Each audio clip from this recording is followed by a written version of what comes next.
Penguin নিজের উপর ketchup ঢেলে দিয়ে এমন নাটক শুরু করলো যেন এটা দেখে গাড়ির লোকজন ভাবে তার গাড়ি অ্যাক্সিডেন্ট হয়েছে।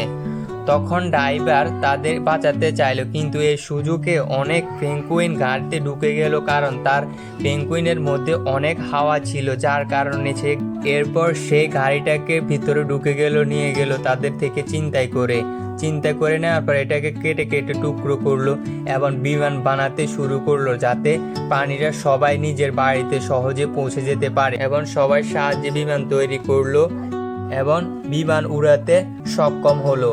ভাগ্য ভালো, বিমানটা উড়ে গেল, কিন্তু উড়ার সময় হঠাৎ করে ছুটির আলো জ্বলে উঠলো। এটা দেখে সকলকে সাবধান হতে বললো এবং ক্যাপ্টেন এটা সমাধান করলো। কিন্তু তার থেকে বড় সমস্যা দেখা দিল, বিমানের দুইটা ইঞ্জিনের বিকন হয়ে গেল। ক্যাপ্টেন সকলকে সাবধান করলো এবং বিমানটা যখন নিচে চলে যাইতে চাইলো, হঠাৎ করে সে তখন বুদ্ধি এলো, প্যারাশুট ছেড়ে দেওয়ার পর এই প্যারাশুটের সাহায্যে বিমানটা আস্তে আস্তে নিচে ল্যান্ড করলো।